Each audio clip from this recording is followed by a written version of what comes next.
Halo sahabat nonton, siapa nih yang penasaran dengan kelanjutan cerita dari drama LTNS? Yuk kita mulai aja alur cerita kelanjutan episode 3 dan 4 ya. LTNS kali ini dibuka dengan pasangan lansia yang sedang bermesraan di kamar hotel. Tentunya mereka jelas berselingkuh. Di samping itu, Ujin dan Samuel masih berusaha agar gelora bercinta mereka meningkat. Kali ini dengan cara mengubah kostum mereka. Tapi alhasil, mereka malahan ribut. Lalu mereka berdua berakhir frustasi. Saat meninggalkan hotel, pria tua yang terlibat perselingkuhan datang ke hadapan Ujin.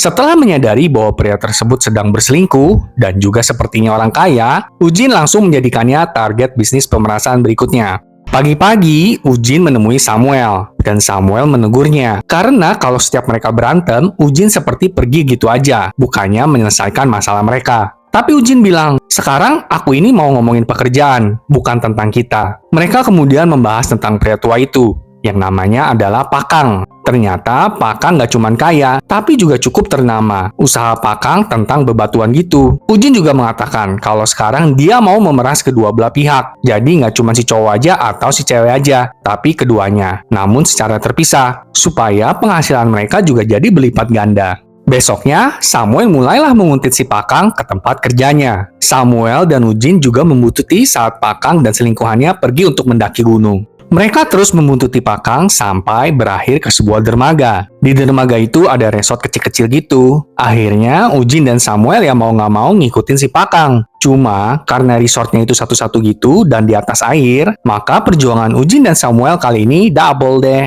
Samuel harus berenang ke resort Pakang untuk bisa mendokumentasikan aksi ranjang Pakang dan selingkuhannya. Hanya saja, di tengah-tengah merekam, Samuel hampir saja ketahuan. Untung aja Samuel berhasil melarikan diri dan kembali ke resortnya. Setelah itu, Samuel dan Ujin memutuskan untuk mencoba keberuntungan hubungan intim mereka lagi. Kali ini dengan cara mereka berpura-pura seperti sedang menelepon nakal gitu. Dan mereka akhirnya saling berciuman. Tapi momen itu segera hilang, karena sepertinya mereka berpikir ini semua hanya karena efek alkohol aja. Keesokannya, Ujin dan Samuel memeras wanita tersebut, tapi wanita itu hanya meninggalkan surat kepada mereka. Isi dari surat itu mengatakan kalau si wanita itu nggak pernah menyesal bertemu dengan Pakang. Dia kayaknya nggak merasa bersalah juga kalau udah selingkuh. Bahkan wanita itu juga menambahkan, jangan ikut campur dengan urusan kami, dan aku juga nggak akan memberi kalian uang. Ada jreng-jreng. Karena Ujin dan Samuel memahami bahwa mereka tidak akan mendapatkan uang sepeser pun dari wanita tersebut, Ujin dan Samuel berusaha melipat gandakan pemerasan mereka kepada Pakang. Jumlah yang mereka inginkan adalah 50 juta won.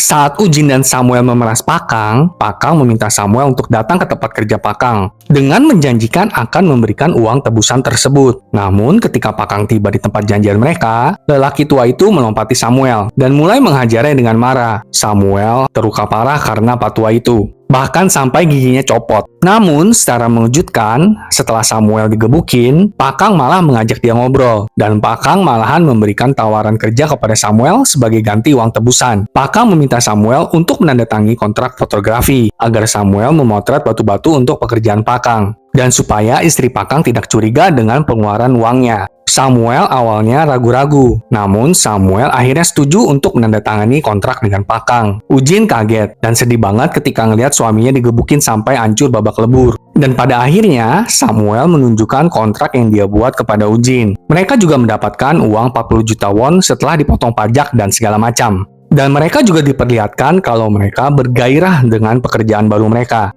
Kali ini LTNS dimulai dengan dua wanita yang melakukan hubungan intim di sebuah hotel. Keduanya menjalin hubungan asmara yang penuh gairah satu sama lain. Walaupun sepertinya mereka berdua tahu kalau hubungan mereka itu terlarang. Setelah meninggalkan hotel, mereka naik taksinya Samuel ke rumah mereka. Dan setelah mendengar percakapan dan pertengkaran mereka di dalam taksi, Samuel dengan mudah mengetahui kalau kedua wanita itu bermain gila. Ketika Samuel kembali ke rumah dan memberitahu istrinya Ujin tentang hal itu, Ujin dengan cepat memutuskan untuk menjadikan kedua wanita itu target berikutnya untuk bisnis pemerasan mereka. Tapi sebelum mereka keluar rumah, tiba-tiba ada banyak air minum kemasan di depan rumah mereka. Itu terjadi karena Samuel salah menekan jumlah pemesanan. Jadi air datang banyak banget. Tapi saat mereka memindahkan air itu ke dalam rumah, kita melihat seperti ada tetesan darah di bawah kemasan botol air itu, yang kita belum ketahui kenapa. Tak lama kemudian, Ujin dan Samuel mulai mengikuti para wanita itu. Saat mengawasi salah satu wanita, Samuel dan Ujin menemukan bahwa wanita tersebut sangat kuat dan pandai bertarung. Si wanita petarung mendatangi pacar wanitanya ke sebuah gereja. Dia ternyata adalah wanita yang sudah menikah dan cukup kaya. Secara diam-diam, kedua wanita itu pun saling berbicara dan melepas kerinduan. Ujin dan Samuel tentu saja tidak lupa untuk mendokumentasikan aksi kedua wanita itu. Di sisi lain, wanita yang sudah menikah itu sepertinya cukup tertekan dengan keadaan pernikahannya karena memiliki mertua yang merepotkan.